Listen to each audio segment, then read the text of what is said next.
안녕하십니까. 자, 이번엔 여러분 L단원과 M단원을 같이 보도록 하겠습니다. 우리 L단원은 신호 전달에 대한 얘기들이 사실은 실려 있는 건데, 우리 이제 단답형으로 나오는 문제들에서는 신호 전달에 대한 내용이 거의 호르몬 쪽에 다 들어가서 나오기 때문에 우리가 L단원과 M단원은 묶어서 보도록 하겠습니다. 자, 먼저 L단원 시작하는 부분에 동물생리학 초입 부분이라 조직에 대한 얘기들이 나와 있거든요. 그리고 그 조직에 대한 얘기들도 같이 얘기하면서 보도록 할게요. 자, 먼저 이제 보면요, 결합 조직에 속한 것들을 물어봤습니다. 자, 우리 동물의 조직이 크게 네 가지가 있죠. 하나가 상피 조직이 있고요. 두 번째 신경 조직이 있고요. 세 번째 근육 조직이 있고요. 네 번째가 결합 조직이 있습니다. 그럼 이제 구분이 좀 쉬운 게 상피, 신경, 근육을 빼면 나머지가 다 결합 조직이거든요.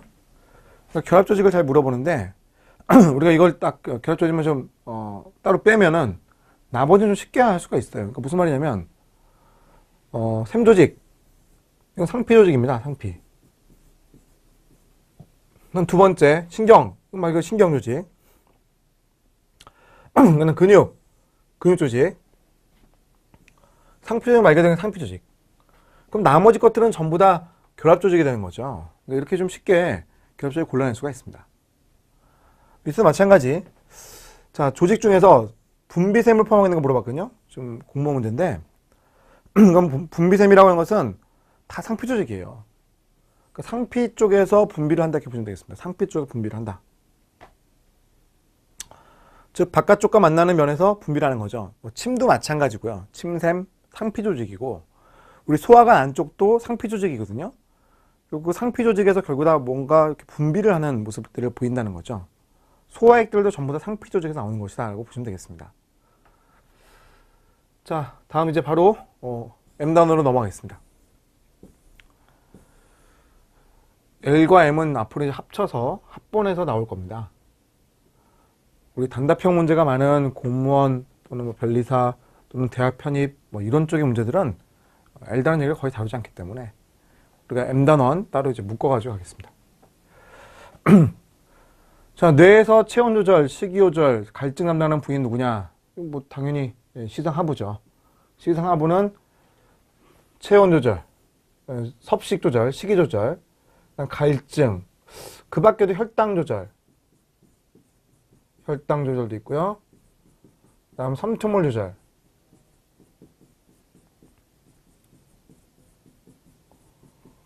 그 다음에 또는 자율신경의 조절. 이러한 것들을 다 시상하부가 하게 되어 있습니다. 이러한 것들을 다 시상하부가 하게 되어 있습니다. 그 밖에 이제 다른 내분비 조직이 있죠. 다른 내분비 조직을 조절하는 것도 역시 시상하부가 하게 되어 있습니다. 뭐 이런 것들이 이제 특징이 되는 거죠. 자, 그 다음 아래 이제 2번을 보겠습니다. 자, 호르몬에 대한 설명을 옳지 않은 거 몰라라. 자, 호르몬은 특정한 유전자 발현을 조절할 수 있다. 호르몬이 특정한 유전자를 발현시키거나 억제를 해서 반응들을 일으키는 거예요. 두 번째, 적은 양을 적용한다. 호르몬이 혈액 속에 적은 양이 있어도 큰 변화를 일으킬 수가 있습니다. 자, 세 번째, 호르몬 일련의 효소 반응을 통해서 효과를 증폭시키는 것이다. 그러니까 호르몬에 의해서 효소들이 점점 반응들을 잘해요. 자, 이게 세포가 있다고 합시다. 호르몬이 이제 오죠.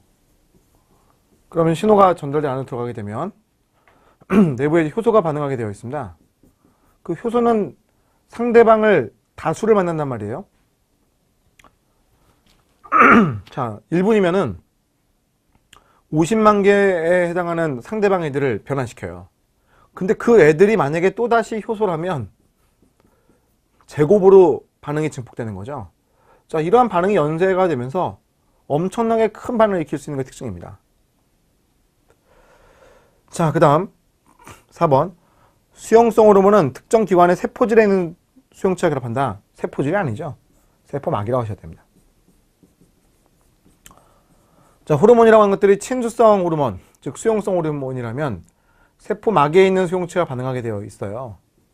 세포막에 있는 수용체하고 반응하게 되어 있습니다. 근데 만약에 호르몬이 수용성이 아니라 지용성 호르몬이라면 지용성 호르몬이라면, 즉 소수성 호르몬이라면 이 호르몬은 통과할 수가 있거든요. 세포막을요. 그럼 통과해서 들어오게 되면 이 소수성 호르몬이 이 세포 내부에 존재하는 전사인자라는 수용체와 결합을 해서 반응을 일으킬 수가 있다는 거죠. 자, 그다음 5번. 자, 호르몬은 혈액을 통해서 온몸을 순환하는 것이다. 호르몬은 혈액을 따라서, 그죠? 혈액을 따라서 온몸을 순환하는 것이에요. 그래서 이제 틀린 걸 고르니까 답은 4번이 되는 거죠. 자, 그 다음 문제 보겠습니다. 자, 이제 3번 문제를 볼게요. 자, 이제 비슷비슷한 얘기들이 많이 나올 거예요. 자, 인체의 항상성을 유지하는데 기량적으로 작용하는 호르몬끼리 묶어라. 자, 기량적이라고 하는 것은 서로 상반된 일을 한다라는 겁니다. A라는 호르몬이 혈압을 올려요. 근데 B라는 호르몬이 혈압을 낮춥니다. 그럼 두 호르몬은 서로 기량적으로 작용하는 거다 이렇게 얘기를 하는 거예요. 서로 기량적이다 이렇게 표현하는 거죠. 자, 일정한 칼슘 농도를 조절하는 데 관여하는 칼시토닌과 부가성 호르몬. 칼시토닌이라고 하는 것은 혈중에 존재하는 칼슘의 농도를 낮추는 역할을 하는 거고요. 부가성 호르몬은 칼슘 농도를 올리는 역할을 하거든요. 서로 간에 이제 기량 관계가 맞죠. 자, 2번. 수온평을 유지하는 데 관여하는 항인 호르몬과 알도스테론. 자, 이 둘은 기량 관계는 아닙니다. 이 둘은 기량 관계는 아니에요. 항인 호르몬이라고 하는 애는 물에 재흡수를 하죠. 자, ADH라고도 부르는데 항인 호르몬이라고 하는 것은 물의 재흡수랍니다. 물의 재흡수. 반면에 알도스테론이라고 하는 애는 신장의 원인 생존관에서 Na 플러스 이온의 재흡수라거든요. 자, Na 플러스 이온이 재흡수가 되면 자연스럽게 물도 재흡수가 돼요. 그러니까 Na 플러스 이온이 들어오니까 삼투압이 높아지잖아요. 그러니까 결국 이 Na 플러스 이온 재흡수에 의해서 물도 재흡수가 일어납니다. 그렇다면 이제 비슷한 역할일 뿐이죠. 뭐 이게 전혀 다른 역할은 아닙니다. 자, 그 다음 젖생성에 관련된 옥시토신과 프로락틴 이 둘도 역시 아닙니다. 자, 우리가 모유를 분비한다고 했을 때 이 둘은 같은 관계라고 볼 수가 있는데 프로락틴이라고 하는 것은 모유를 생성시키는 거예요. 모유를 생성하고 분비한다는 겁니다. 생성보다 분비라고 할게요. 분비. 모유를 분비시킵니다. 반면에 옥시토신이라고 하는 것은 모유를 생성시킵니다. 그러니까 이제 그 말이 그 말인 것 같긴 한데, 모유를 이제 만들도록 촉진하고요. 모유를 나가도록 하는 거예요. 그래서 옥시토신과 프로락틴이라고 하는 것이 작용한다. 임신을 했을 때, 태아가 가졌을 때 모유가 생산되기 시작하죠. 그러다가 아기가 딱 태어나면 프로락틴이 나오면서 모유가 분비될 수 있도록 도와주는 거예요. 자, 위험한 상황에 대처하는 에피네프린과 노르에피네프린 역시 기량관계 아니죠. 얘네 둘은 거의 비슷한 애들이라고 보시면 되겠습니다. 친척 관계라고 보시면 되겠습니다. 예를 들어 둘 다 혈압을 높여요. 그러니까 둘이 같은 작용하는 거죠. 자, 5번 소화작용에 관여하는 가스틴과 세크레틴 역시 기량관계 아닙니다. 가스틴이라고 하는 것은 위액 분비를 촉진하는 거고요. 세크레틴이라고 하는 것은 이자액 분비를 촉진하는 거거든요. 그러니까 둘 다 소화를 촉진한다는 작용에서 본다면 같은 내용이 되겠죠. 소화를 내는다는 측면에서 본다면 같은 얘기가 되는 거예요. 자, 그래서 지금 1번이 이제 기량적 관계라고 볼 수가 있는 내용들이죠. 자, 이제 4번 가볼게요.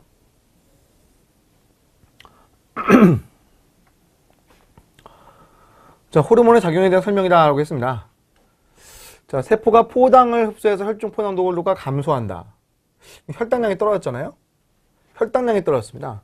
그럼 이 자에서는 글루카곤이라고 하는 것의 분비가 촉진될 것이다. 그래요. 글루카곤은 분비가 되었을 때 얘가 이제 간에 있는 글리코겐을 분해하지 않습니까? 글리코겐을 분해하죠. 자, 그럼 글리코겐을 분해하게 되면 결국 글리코겐 분해되어 나오는 포당이 혈당량을 올리게 되죠. 혈당량을 올리게 되는 겁니다. 자, 인슐린. 혈당량 증가에 의해서 시상하부로부터 신경 자극을 통해 이자의 베타세포 분비된다. 이것도 맞죠. 인슐린은 시상하부를 통해 가지고요. 신경 자극. 부교감신경 자극이고요. 그 부교감신경 자극을 통해서 췌장에 있는, 이자는 췌장이라고 합니다. 췌장에 있는 베타세포로부터 분비되게끔 되어 있다. 글루카곤은 반대죠. 글루카곤은 이자에서 나오긴 하는데 이자의 알파세포에서 나오게 되어 있습니다. 이건 이제 또 외워놓으셔야 되는 상황이고요. 자, 그 다음 혈당량 조절에 있어서 인슐린과 글루카곤, 그럼 이 둘은 이제 서로 반대되는 관계잖아요. 그러니까 그 인슐린이라고 하는 것은 간에서는 글루코겐 분해를 억제하는 거니까 반대되는 관계거든요. 근데 티록신과 바소프레신의 관계는 전혀 관련성이 없어요. 자, 티록신은 우리 몸에 열 발생을 시키거나, 갑상선 호르몬이죠. 자, 열 발생을 시키거나 또는 혈압을 올리는 뭐 이런 역할들을 하거든요.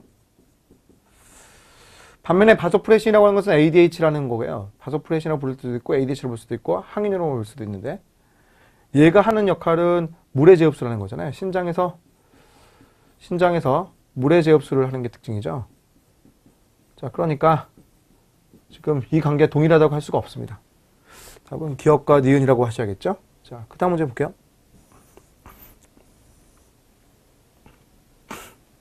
자, 인슐린과 관련된 설명으로 옳은 것을 보기에서 골라라 라고 했습니다. 자, 인슐린의 표적세포는 이자에 있다. 아니에요. 인슐린의 표적세포는 간 또는 이제 지방세포 또는 이제 근육 등이 표적세포가 됩니다. 간으로 작용하게 되면 글리코겐의 분해를 억제하게 되어 있는 것이고, 지방세포와 근육으로 작동하게 되면 지방의 분해를 억제한다든지 또는 뭐 근육의 단백질 분해 억제한다든지 이런 역할들을 하게 되어 있죠. 자, 인슐린은 글루카곤과 기랑 관계를 통해서 혈당을 조절한다. 이거 이제 맞는 얘기죠. 자, 그다음 디귿번. 인슐린 수용체의 기능 개선으로 발생했다. 그럼 수용체가 망가진 거잖아요. 수용체가 망가지면 인슐린이 작용할 수 있겠어요? 인슐린 작용을 못하죠. 인슐린 작용을 못합니다. 그럼 혈당량이 감소하지 않거든요. 그럼 혈당이 감소하지 않으면 어떻게 할까요? 혈당량이 올라가면서 혈당량이 증가하면서 당뇨가 생기죠. 혈당량이 증가하면 당뇨가 생기지 않습니까? 당뇨. 그럼 당뇨가 되게 되면 우리 몸 안에 있던 물이 포도당과 함께 같이 몸 밖으로 나가는 거예요. 당뇨는 오줌 속에 당이 많다는 것이고, 삼투 현상이 발생할 테니까 삼투 현상에 의해서 이뇨 현상이 일어나는, 삼투성 이뇨 현상이 발생하는 일이 나타난다는 거죠. 자, 그래서 오줌량이 증가한다는 것은 맞다는 겁니다. 니은과 디귿이 옳은 질문이죠. 자, 좀 까다로웠는데 우리가 그 인슐린 작용이 안 되는 케이스, 그러니까 소위 이제 당뇨병이잖아요. 당뇨병의 경우에는 소변을 자주 본다고 생각하시면 좀 더 외워주기 편할 겁니다. 혈당량이 증가하게 되면 결국 포도당이 혈중에 많은 거니까 몸 밖으로 잘 빠져나가는 거예요. 그럼 결국 삼투성 이뇨 현상이 발생하는 거니까 체중 감소가 막 나타난다든지 혈압 떨어진다든지 혈압이 떨어지는 저혈압 같은 걸 알 수가 있는 게 특징이죠. 자, 그 다음 문제 볼게요. 자, 6번 문제 보겠습니다. 자, 호르몬은 수용체와 높은 친화를 가진다. 그래요. 호르몬과 수용체가 결합하는 관계죠. 적은 양으로 세포의 기능을 변화시킬 수가 있다. 네, 뭐 틀렸다고 보기는 어렵습니다. 그죠? 우리가 높은 친화를 보이고 있기 때문에 뭐 적은 양으로 세포의 기능을 변화시킨다. 사실 이제 효소 반응이라고 하는 게 더 큰 역할은 하긴 하는데, 효소 반응 축적이 더 큰 역할을 하는데 완전히 틀렸다고 보기는 어렵고 다른 것들 좀 봐야 됩니다. 자, 호르몬은 수용체에 부착하면 표적세포 물질이나 유전자 반응을 조절할 수가 있다. 뭐 이건 당연한 얘기죠. 효소 반응을 촉진시킨다든지 또 유전자 반응을 일으키는 거니까. 자, 호르몬과 수용체의 관계는 효소와 기질의 관계처럼 높이성을 가진다. 그러니까 만날 상대방이 정해지는 걸 우리가 특이성이라고 부르잖아요. 호르몬과 수용체가 정해져 있어요. 인슐린 수용체가 결합하는 겁니다. 효소 기질처럼 서로 맞는다는 거죠. 자, 인슐린과 같은 단백질 호르몬은 세포질에 존재하는 수용체에 직접 작용해서 틀렸네요. 자, 세포막에 존재하는. 이렇게 확실하게 틀린 게 나오는 게 객관식 문제거든요. 확실하게 틀린 것이 있는지를 잘 찾으셔야 돼요. 자, 그럼 세포막에 존재하는 수용체에 직접 작용하는 것이고 세포에 영향을 미칠 수가 있죠. 세포막으로 보셔야 됩니다. 단백질계 호르몬들은 막을 통과하지 못하는 게 특징이잖아요. 그래서 막을 통과하지 못하니까 얘들이 직접적으로 세포질에 있는 수용체가 반응하지 못하고 세포막을 통해서 가게 되어 있죠. 단백질계 호르몬이라고 하는 것들이 대부분 다 그렇고요. 단백질계는 다 그렇다고 보시면 되고, 펩티드라고 나와도 똑같은 얘기가 되는 거고, 또는 에피네프린이라는 게 있죠. 자, 이런 애들은 전부 다 세포막에 가서 결합합니다. 세포막에 가서 결합을 해요. 그러면 이 세포막의 수용체 결합하게 되면 이 세포막 수용체가 옆에 있는 G단백질 또는 G단백질과 효소를 활성화시키기 때문에 그 내부에 이제 CAMP라든지 또는 이런 칼슘 이런 것들이 증가하게 됩니다. 그러니까 얘들이 와서 결합을 하게 되면 내부에 이런 것들이 증가해서 두 번째로 신호를 전달해 주기 때문에 이런 애들을 우리가 2차원달자라고 보죠. 2차원달자. 자, 그래서 CAMP 같은 2차원달 물질은 다른 앱의 결합해 세포 기능을 변화시킨다고 했는데, 이건 이제 2차원달자라고 하는 것은 이러한 친수성 호르몬들이 막을 통과하지 못하기 때문에 그 다음 단계에서 순차적 영향을 주는 것들을 2차원달자 본다고 하는 걸 알아놓으시면 좋겠습니다. 자, 그 다음 7번으로 갈게요. 자, 혈액을 통해 표를 못 만든다. 오케이. 혈액. 자, 에피네프린 세포막성 결합. 오케이. 세포내신을 전달한다. 오케이. 자, 뭘 통과해서, 뭐를 이용해서요? CAMP라고 하는 2차원달을 통해서 세포 내로 전달하는 거예요. 자, 칼시토닌은 부갑성 호르몬과 기량관계에 있다. 뭐, 아까 다 했던 것들이네요. 칼시토닌은 혈중의 칼슘 농도를 어떻게 한다고요? 낮추는 역할을 하고요. 부갑성 호르몬은 혈중의 칼슘 농도를 증가시키는 거죠. 혈중입니다. 혈중입니다. 그러니까 뼈로 생각하면은 뼈에는 칼슘을 넣어주는 거고요. 부갑성 호르몬에서는 뼈에 있는 칼슘을 빼내는 겁니다. 그건 이제 혈중하고는 반대죠. 그러니까 혈액이라고 하는 것과 뼈라고 하는 것은 여기서 빼내면 이렇게 이리로 가고요. 이쪽에 빼내면 이렇게 하는 거기 때문에 서로 반대되는 관계가 해당된다고 보시면 되겠습니다. 자, 그 다음 문제 가볼게요. 자, 8번 문제입니다. 자, 뇌종양을 치료하려고 장사형을 조사했는데 성장이 멈췄대요. 그리고 2차 성징이 발달이 저해졌다는 거예요. 성장이 멈췄다는 것은 GH라는 호르몬이 안 나온다는 것이고 2차 성징 발달이 저해졌다는 것은 FSH와 LH가 안 나왔다는 거니까 이런 것들을 분비하는 세포는 뇌하수체 전엽이죠. 뇌하수체 전엽입니다. 뇌하수체 전엽이라고 보셔야겠죠. 전엽.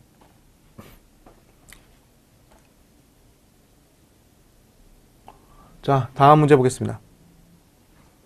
자, 호르몬 분비선 기능을 바르게 연결한 것은, 자, 분비선, 알도스테론, 부신피 나오는 게 맞고요. 혈당 상승이 아니라 혈압 상승이죠. 혈압의 상승입니다. 혈류량을 증가시키기 때문에 혈압 올리죠.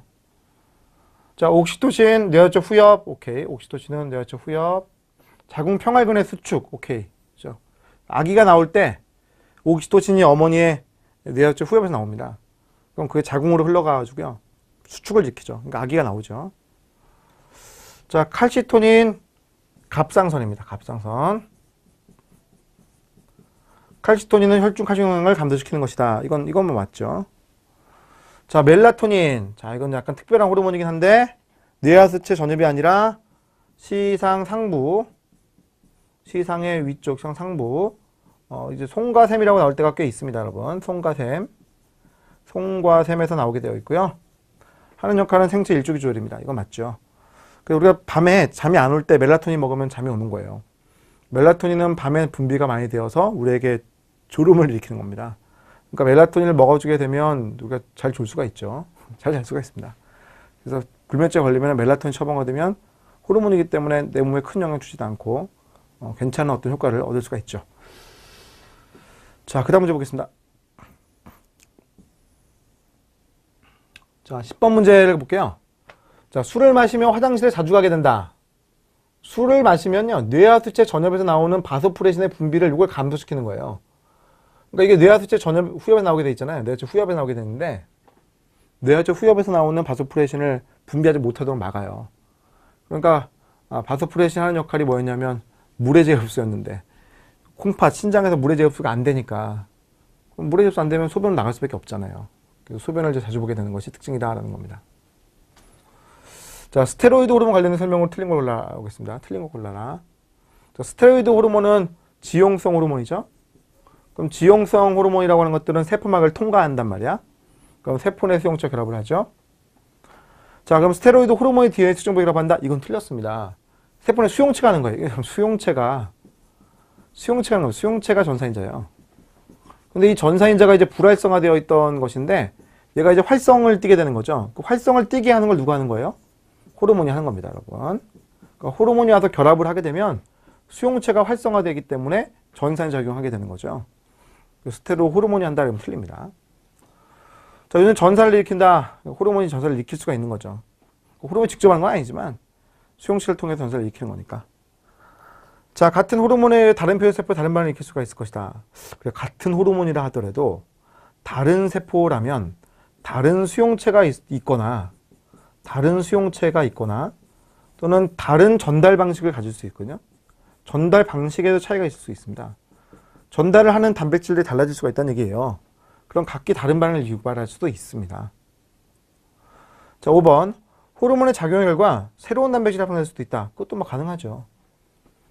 호르몬 작용하면 유전자 발현을 일으켰기 때문에 전사 번역 거치면 새로운 것이 만들 수도 있습니다. 자, 12번으로 가겠습니다.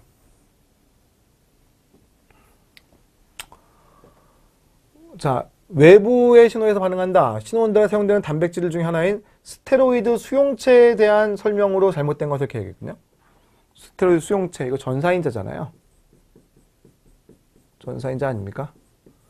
자, 유전자의 발현조에 관련된다. 오케이. 일반적으로 세포막 틀렸죠? 이거 세포질이죠. 세포질 또는 핵에 있습니다. 세포 밖 아니고요. 안에 있는 자는 스테로이드 호르몬과 결합하게 되어 있죠. 자, 스테로이드의 종류에 따라 체내 다른 수용체를 준다. 당연합니다. 여러분, 스테로이드 호르몬의 종류가 많고요. 그럼 각각의 스테로이드에 대해서 결합할 수 있는 수용체가 다 다릅니다. 그런 애들끼리 결합을 하기 때문에 서로 다른 유전자들을 발현시킬 수 있는 거죠.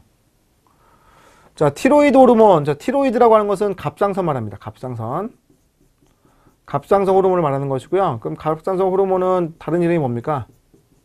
티록신이죠, 티록신. 자, 티록신의 수용체와 유사한 가주를 갖는다. 그러니까 티록신이라고 하는 것도 소우성이잖아요. 이것도 이제 소우성이잖아요. 그러니까 티록신에 대한 수용체나 스테로이드에 대한 수용체나 둘 다 소우성 물질을 결합할 수 있다는 특징이 있기 때문에 비슷하다고 볼 수가 있습니다. 오케이. 자, 이 수용체는 핵으로 들어가 작용한다. 전사인자이기 때문에 핵 안에 들어가서 전사를 일으키는 쪽으로 작용을 하게 되어 있습니다. 자, 그 다음 13번을 가볼게요. 자, 스테로이드 계통의 호르몬은 표세포에 어떻게 작용하는 것이냐라고 했습니다. 자, 세포막을 분해시킨다. 틀렸네요. 이온 통로 만든다. 말도 안 되고요. 자, 세포 내 이차원달자에게 신호를 전달한다. 이차원달을 이용하는 것은 이것은 누굽니까? 스테로이드 계통의 호르몬이 아니라 수용성 호르몬들의 특징이죠. 단백질계 호르몬들. 이런 것들의 특징입니다. 자, 세포 내 리소즘을 분해시킨다. 또 말도 안 되는 얘기를 적어놨고요. 자, 세포 안에 들어가 생리 유전자를 발현시킨다. 이것이 맞네. 이게 맞죠. 세포막에 부착력을 증가시킨다. 또 말도 안 되는 얘기를 해놨습니다. 자, 그래서 1번과 3번과 5번은 말도 안 되는 얘기고 5번은 수용성 호르몬들에 대한 특징이고 4번이 옳습니다. 그죠? 자, 14번 가겠습니다.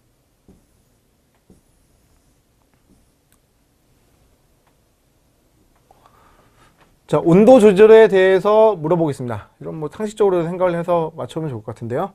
더운 날 사람이 땀을 흘린다. 그래요. 이거는 사람이 땀을 흘려서 생리적으로 내 증발열을 통해 내모의 열을 이제 없애는 작용이죠. 자, 코끼리가 귀로부터 열을 잃는다. 코끼리 귀가 이제 커요. 큰 이유는 내모에 있는 열을 이제 밖으로 잘 나오게끔 만드는 역할을 하는 거죠. 코끼리 귀가 크고 얇기 때문에 열이 잘 빠져나갑니다. 자, 개가 두꺼운 겨울털을 만들어내는 것. 개가 털갈이를 하잖아요. 털을 이제 뽀송뽀송하게 만듭니다. 뽀송뽀송하게 만들면 공기층이 많이 형성되기 때문에 내모의 열을 이제 보호할 수가 있다는 거죠. 자, 상어에서 열을 보존하는 역류열 교환. 자, 역류열 교환. 자, 상어가 있다고 하죠. 상어. 자, 상어. 자, 이거 상어처럼 보이시죠? 여러분. 상어처럼 보이지 않으세요? 자, 상어처럼 보이시죠? 자, 그랬을 때 이 상어라고 하는 애가 이렇게 있는데, 자, 이 바깥쪽으로요 열이 이렇게 나가요. 바깥쪽에 동맥이죠, 동맥. 열이 나갑니다. 그러니까 내부의 온도는 좀 높은 편이었는데, 예를 들어서 여기 안쪽이 이제 37도인데 떨어져요. 34, 3도, 뭐 30도 이렇게 떨어진다는 거죠. 그럼 정맥이 되어가지고 다시 들어올 때에는 이게 위험할 수가 있어요. 왜냐면 이게 갑자기 이제 차가워진 혈액이 들어오니까 이게 상당히 위험할 수가 있죠. 특히 이제 심장을 굳게 만들 수도 있거든요. 그럼 어떻게 해? 이거를 다시 높인다는 거죠. 서로 반대 방향으로 흐르는데 얘가 이제 온도가 떨어졌을 거 아니에요? 28도까지 떨어졌어요. 올라와요. 옆에 30이네. 열이 가요. 30. 또 올라오죠? 내려오죠. 지금 그림에서는요. 그럼 또 어떻게 돼요? 열이 또 전달돼요. 33. 또 들어오죠? 열이 또 전달돼요. 그러니까 결국 동맥과 정맥이라고 하는 것이 서로 역류하고 있습니다. 서로 반대 방향으로 지금 흐르지 않습니까? 자, 그랬을 때 열이 계속 전달될 수가 있다는 겁니다. 동맥과 정맥이 서로 역류하게 되면 정맥을 통해 들어올 때 정맥 쪽에 자꾸 열을 전달해 줄 수가 있는 거예요. 이런 것들은 해부학적으로 상당히 온도 조절할 수 있다는 좋은 증거가 되죠. 자, 근데 5번. 바다의 이구아나가 바다 위에서 태양빛을 받는 걷기를 하고 있다면 이거는 생리적 해부학적인 문제가 아니라 이건 행동적인 얘기죠. 행동적. 이건 행동적으로 얘가 지금 열을 보존하고 있는 상황인 거죠. 열을 증가시키죠. 내 몸에요. 그런 것이지 얘가 이제 생리적 해부학적 결과는 아니잖아요. 다음 이제 5번이라고 하는 것이 가장 타당하겠습니다. 자, 그 다음 문제 볼게요. 자, 15번. 자, 여러 가지 계획을 하고 있습니다. 자, 분자량이 작은 물의 비율이 높은 이유. 물 분자 사이에 수소 결합이죠. 수소 결합을 끊는데 에너지가 많이 소모되기 때문에 그렇죠.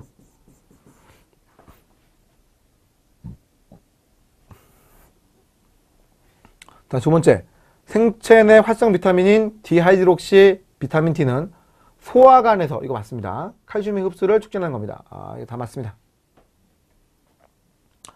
자, 콩팥의 네프론에서 Na 플러스 및 물의 재흡수를 한다? 이거 알도스테론이에요. 또 항인 호르몬이에요. 이것들이 각각 조절해준다는 거죠. 자, 동물의 신체 활동에 관련되는 티록신. 원형질 막에 있는 아닙니다. 세포질에 있는 수용체와 결합을 해서 신호를 전달하게끔 되어 있다는 거죠. 자, 답은 니은과 디귿이죠. 벌써 이제 뭐 반복적인 것도 계속 보이지 않습니까? 뭐 잘 나온 것도 계속 이렇게 반복되는 경우가 좀 흔합니다. 자, 그 다음 문제 볼게요. 16번. 자, 동물 호르몬 중에서 폐육세포의 수용체 위치가 다른 것은?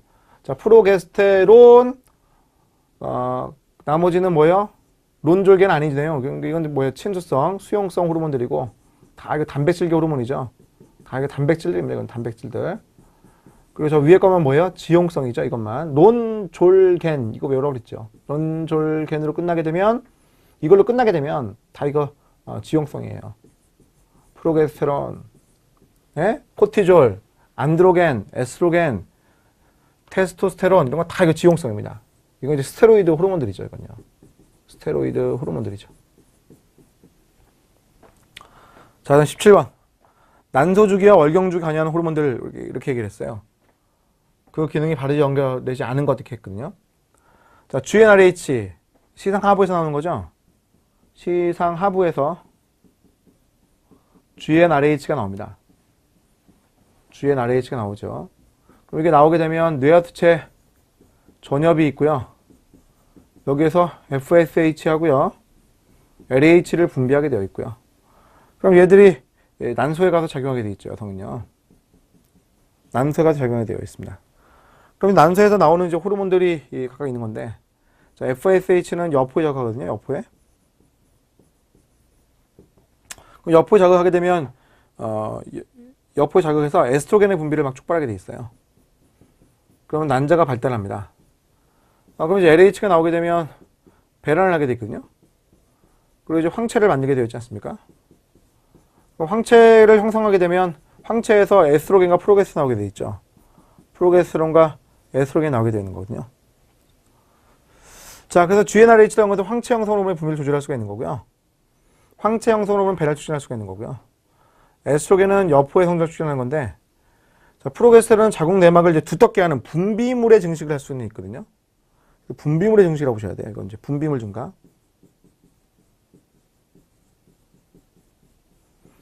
그리고 이제 체온 상승 뭐 이런 것들을 일으키는 것 특징이죠.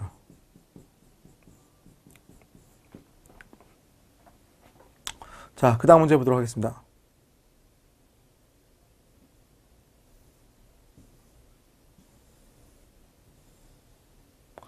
자, 이제 18번 문제를 볼게요.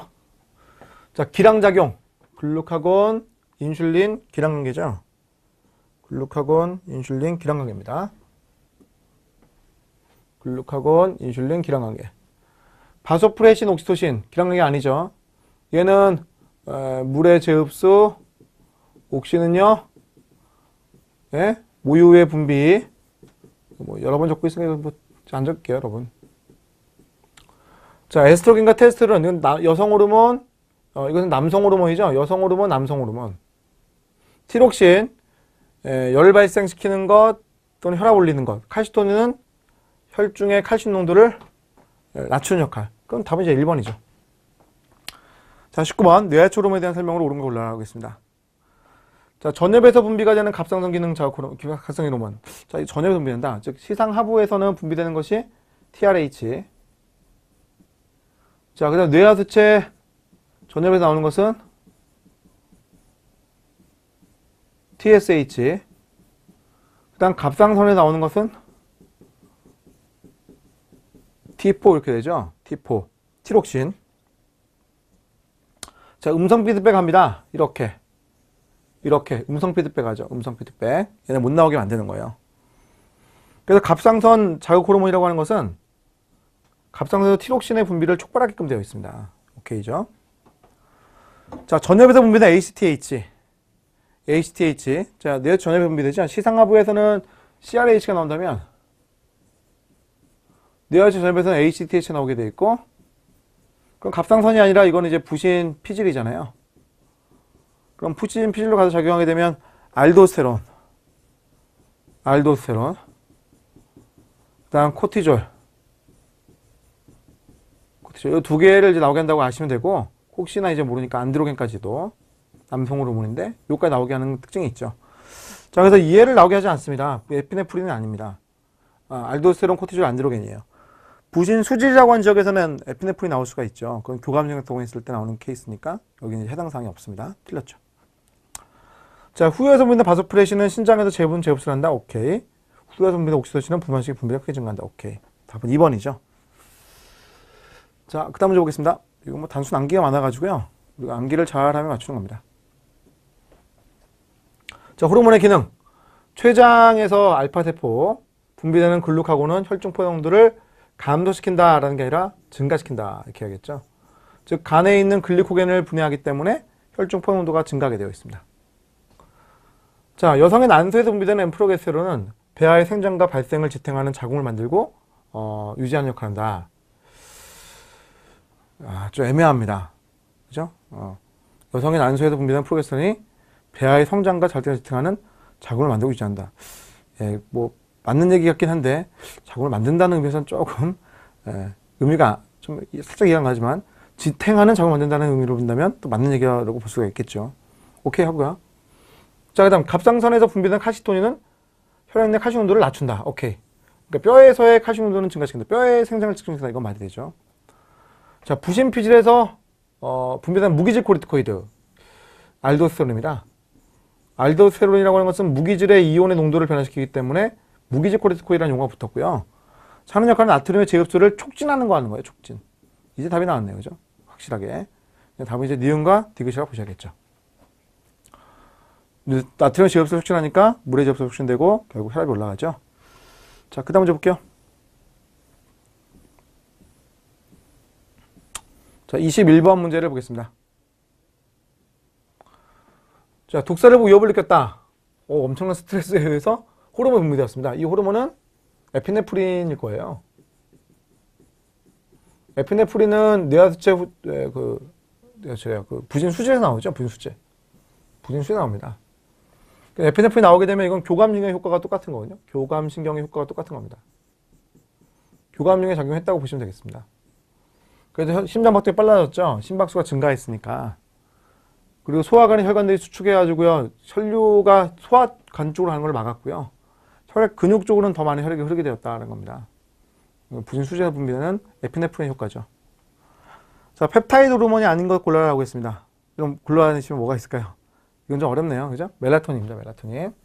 멜라토닌이라고 하는 것은 트리토판이라고 하는 아미노산으로 만들어집니다. 트리토판이라고 하는 아미노산으로부터 만들어지게 되어 있어요. 이런 것들을 이제 우리가 아민계 호르몬이라고 보죠. 아미노산의 유도체. 아민계. 아민계라고 하는 것은 아미노산 유도체라는 걸로 만들어졌다고 보시면 되겠습니다. 대표적인 게 멜라토닌 지금 보신 게 저게 있고요. 또 하나가 뭐가 있어요? 우리 본 것 중에 티록신이 있고요. 그리고 또 뭐가 있어요? 에피네프린이 있습니다. 이렇게 세 가지는 외우셔야 되거든요. 노르에피네프린이라고 하는 것도 뭐 포함되는 거고요. 여기 노르에피네프린 당연히 포함되고요. 들어보셨어요? 노파민이라는 것도 있습니다. 에피네프린 이것도 포함되고요. 얘네 둘은 친척이니까요. 자, 그때 얘가 소수성입니다. 나머지는 친수성인데 얘가 소수성이에요. 얘는 친수성이고 얘네 둘도 친수성인데 티록신만 소수성이다라는 것을 좀 기억하시면 되겠습니다. 멜라토닌은 트리토판으로 만들어지게 되어 있고 티록신, 에피네프린, 노르에피네프린 전부 다 티로신이라고 하는 아미노산으로 만들어지게 되어 있거든요. 그러니까 이런 것들로 만들어진 하나의 아미노산으로 만들어진 것들을 우리가 아민계라고 부릅니다. 아민계. 그중에 이제 티록신이라고 하는 것은 아민계 중에서도 티로신은 아미노산 두 개가 붙어서 만들어지니까 우리가 이제 얘는 약간 이제 모노아민은 아닙니다만 조금 약간 이름을 좀 달리 부르게 된 거죠. 자, 우리가 뭐 상세한 건 모르셔도 되는데 이러한 애들이 단백질 호르몬이 아니라는 것은 좀 기억해 주시면 좋겠습니다. 자, 그 다음 문제 볼게요. 자, 23번 문제. 자, 호르몬 수용체에 대한 문제입니다. 단백질 분자이다. 오케이. 뭐, 저 수용체라고 하는 것은 상대방이 스테로이드 호르몬이 되었건, 단백질 호르몬이 되었건, 아민계가 되었건 상관없이 전부 다 단백질 분자입니다. 자, 호르몬 결합하면 세포 내 특정 화학 반응이 유도되는 것이다. 오케이. 자, 어떤 호르몬 수용체는 세포질에 있기도 한다. 뭐, 소수성 호르몬인 경우에 그렇죠. 호르몬의 크기와 형태를 인식해서 결합한다. 오케이. 자, 세포막에서 호르몬을 세포 안으로送한다. 이럴 수는 없죠, 여러분. 이럴 수는 없습니다. 세포막에서 호르몬을 결합을 하게 되면 2차원을 통해서 보낼 수 있죠. 호르몬이라고 하는 것을 안으로 보내는 게 아니라 이렇게 수용체가 호르몬이 이렇게 결합을 하게 되면 이 내부에 2차 전달자가 증가하잖아요. 2차 전달자, 뭐 CAMP라든지 칼슘 이런 거 있잖아요. 대표적인 게 CAMP하고 칼슘이니까 이런 것들을 이제 증가시키는 거죠. 호르몬 대신 내부에 CAMP와 칼슘을 증가시킵니다. 자, 그 다음 문제 볼게요. 24번.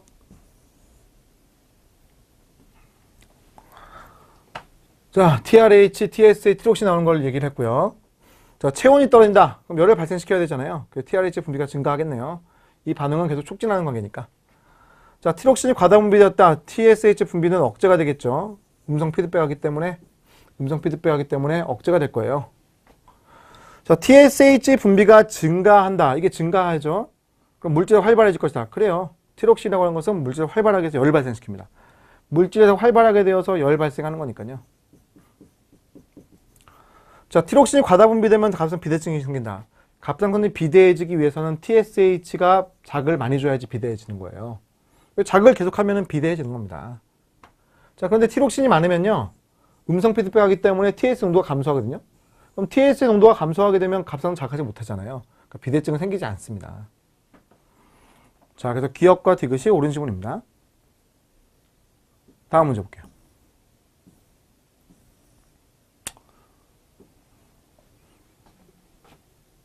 자, 분비기관, 자극되는 것, 기능 관계를 물어봤죠. 자, 에피네프린, 부신 수질 맞고요. 혈압 상승 맞고요. 자, 인슐린, 부신 피질이 아니라 이자죠. 또는 췌장, 혈당량 감소는 맞고요. 갑상선 자극 호르몬, 나오는 것은 갑상선이 아니라 갑상선 자극 호르몬이기 때문에 뇌하수체 전엽이고요. 갑상선 호르몬의 분비를 촉진하는 것은 맞습니다. 자, 바로 푸셋이 나오는 것은 뇌하수체 후엽이고요. 말초혈관을 수축시키는 것은 맞을 수 있습니다. 바소프레신이라는 거 이름 자체가 바소가 혈관이고요. 프레신이 압축하는 거니까 거기서 따온 이름이에요. 말초혈관을 수축할 수가 있고요. 또 하나는 신장에서 물에 재흡수할 수 있잖아요. 신장에서 물에 재흡수할 수 있죠. 이게 더 큰 역할이긴 한데 말초혈관 수축할 수도 있다는 것도 뭐 참고로 같이 알아두시면 좋겠습니다. 자, 그 다음 문제 볼게요. 26번입니다. 자, 사람의 뇌하수체 후엽에서 분비되는 호르몬을 골라라고 했거든요. 뇌하수체 후엽. 자, 그럼 두 가지가 있죠. 하나는 옥시토신이고요. 하나는 항인 호르몬입니다. 나머지 갑상선 자극 호르몬, 부신 자극 호르몬, 여포 자극 호르몬, 황체경성 호르몬 이 네 가지는 뇌하수체 전엽에서 나오게 돼 있죠. 얘네 좀 뿌이 표시하는 건 다 전엽에서 나오는 것들이고 동그라미 것들은 뇌하수체 후엽에서 나오는 것들이죠. 자, 27번 가겠습니다. 자, 사람의 호르몬에 대한 설명을 옳은 것 골라라. 알고 있습니다. 체내의 다양함을 조절할 수 있으나 표적 세포들만 반응을 보이는 것이다. 오케이죠. 첫 번째 답이네요. 자, 내분비적 호르몬은 혈액 따라 움직이고요. 신경계는 신경 섬유를 따라 움직이는 거기 때문에 정기적으로 빨리 가는 모습 보이죠. 그래서 빠르지 않습니다. 이거 상대적으로 보면 이게 느립니다. 상대적으로 보면 느릴 수밖에 없습니다. 자, 수용성 호르몬. 핵에 존재하는 수용체 아닙니다. 어디에 존재해요? 세포막. 세포막에 존재해야 됩니다. 막에 존재하는 수용체가 직접 결합으로서 기능할 수가 있죠. 자, 혈당 조절에 관여하는 인슐린과 글루카곤은 동일한 내분비 세포. 세포까지 가면 아닙니다, 여러분. 세포까지 가면 아니에요. 인슐린이라고 하는 것은 베타세포, 글루카곤은 알파세포거든요. 세포까지 가면 둘은 다릅니다. 동일한 틀렸습니다. 그죠? 자, 답은 1번이죠. 자, 그 다음 문제 보겠습니다. 28번. 자, 뼈의 형성, 혈중 칼슘 농도를 조절하는 칼시토닌. 칼시토닌이라고 하는 것은 혈중 칼슘 농도를 낮추는 역할을 하거든요. 그래서 얘가 갑상선에서 분비되는 것이고요. 신장에서 칼슘의 배출을 증가시켜요. 그러니까 신장에서 칼슘이 잘 나가니까 내 혈액에 있는 칼슘 농도가 낮아지죠. 얘는 어쨌든 칼슘 농도, 혈중에는 칼슘 농도 낮춰야 되는 거예요.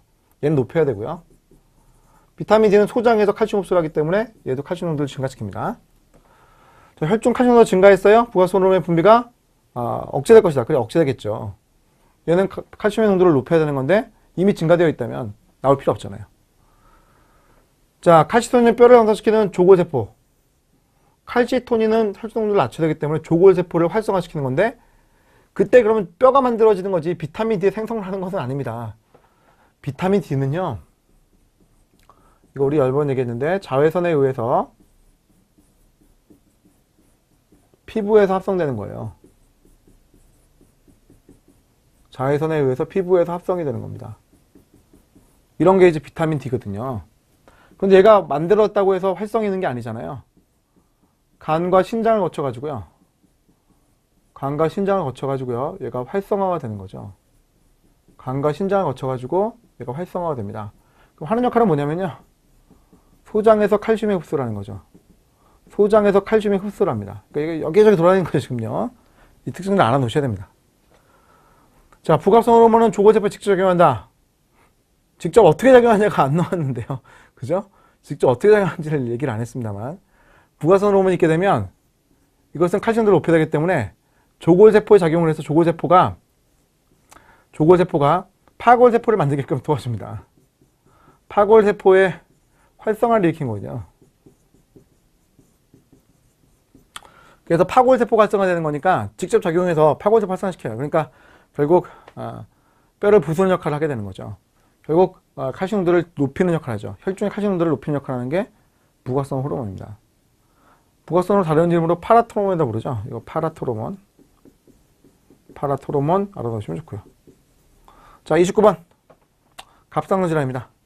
자, 티록신이 부족하면 무기력감을 수반하고요. 갑상선 기능 저하증이 일어나죠. 자, 해배에서 멀리 떨어진 내육지방. 자, 이거 뭐가 문제예요? 요오드가 없습니다. 요오드 결핍이에요. 자, 요오드가 결핍되면은 티록신을 만드는데 요오드가 필요하거든요. 티록신 한 분자를 만드는데 요오드가 4개 필요해요. 그럼 이게 없으니까 어떻게 돼요? 갑상선 자극 호르몬이 계속 분비가 됩니다. T4가 부족하게 되면, T4가 농도가 떨어지게 되면 TSH는 늘어날 수밖에 없어요. 음성 피드백 안 되잖아요. 그럼 TSH가 늘어났을 때 얘가 계속 갑상선 자극하죠. 갑상선 어떻게 돼요? 크기가 커질 수밖에 없습니다. 갑상선 크기가 커질 수밖에 없습니다. 갑상선 혼종이 흔히 발생하는 거죠. 자, 티록신 양이 적어지면 갑상선 자극 호르몬의 분비가 증가. 그렇죠? 그래서 갑상선이 생기는 거예요. 지금 똑같은 얘기하고 있군요. 자, 3번은 틀렸습니다. 자, 4번. 식이성 갑상선종은 요오드가 많이 함유된 음식을 취해서 예방할 수가 있죠. 그렇습니다. 맞아요. 식이성 갑상선종이라고 그랬으니까 요오드가 좀 부족하는 그런 갑상선을 얘기하는 것이고, 그럼 요오드가 많이 함유된 음식, 해조류를 많이 먹으면 그러면 괜찮을 수 있습니다.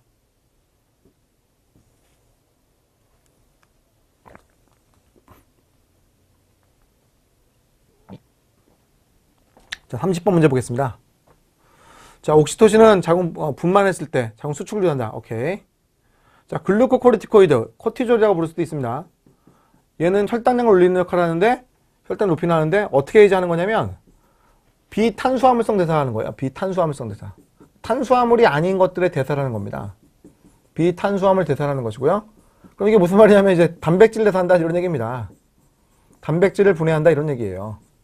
또 하나는 뭐예요? 지방 대사한다는 얘기입니다. 지방 대사. 단백질과 지방 대사를 하는 거죠. 그럼 이런 것들을 통해 가지고 단백질 분해한 아미노산, 지방 분해한 글리세롤 이런 것들 가져와서 포장을 새롭게 만드는 포장 신생 과정을 이제 일으키거든요. 포장 신생은 간에서 일합니다. 단백질 대사하는 것은 근육, 지방 대사는 지방세포, 그 다음 포장 신생은 간에서 하게 되어 있습니다. 그래서 포장을 만들면 이제 새롭게 포장을 내놓기 때문에 혈중의 포장도가 올라가게 되어 있죠. 자, 티록신은 어디에서? 갑상선에서 활성하게 되어 있고요.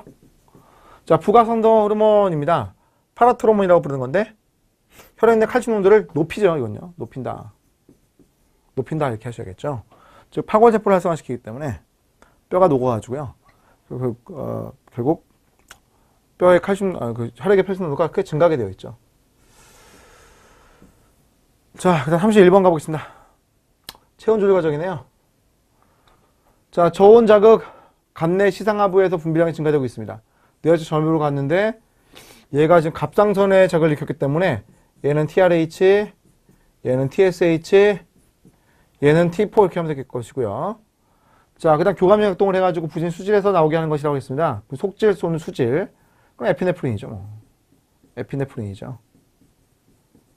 이런 것들이 나와가지고요. 각각 지금 일으키는 반응을 아래에 좀 정해 놓은 거죠. 뭐, 외우고 있으면 또 간단한 그런 문제입니다. 자, 다음 거. 31번. 이거 연결하면 되는 거고요. 자, 마지막입니다.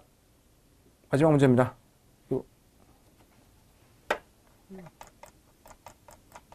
자, 마지막 문제에서 에러가 났네요.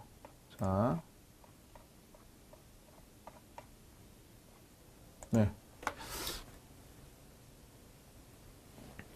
자, 결합 조직을 구성한다고 했습니다. 아, 그래? 자, 그러면 뭐가 아닐까요, 여러분? 나왔죠? 상피세포가 아니네요. 자, 곤란할 수 있죠? 그러면 근육 조직, 신경 조직, 상피 조직이 아닌 것들은 좀 결합 조직이거든요. 그래요? 나머지는 다 결합 조직이에요. 섬유아세포라고 하는 섬유성 물질을 만드는 콜라겐을 만들어내는 세포가 섬유아세포예요. 콜라겐 들어보셨죠, 여러분? 닭발에 많이 있고, 뭐 여자들 피부 미용하려고 막 바르고 그러잖아요. 화장품 많이 있고요. 지방세포 이런 거 모르시지 않을 거고요. 연골세포도 모르시지 않을 것 같고, 연골을 만드는 세포입니다. 대식세포, 자, 이거는 이제 면역계에서 식세포 작용하는 애들 우리가 대식세포라고 부르죠. 세포를 세균을 잡아먹는 애들, 그런 애들. 자, 이렇게 해서 우리가 L과 M 단원을 이제 봤는데 그 신호전달과 내분비계에 대한 내용이에요. 지금 보시다시피 출제가 되게 잘 돼요. 그러니까 한 문제, 두 문제 꼭 나온다고 보시고 잘 익혀 놓으셔야겠습니다. 자, 그러면 이렇게 해서 우리 M 단원에 대한 내용이 마치도록 하겠습니다. 수고하셨습니다.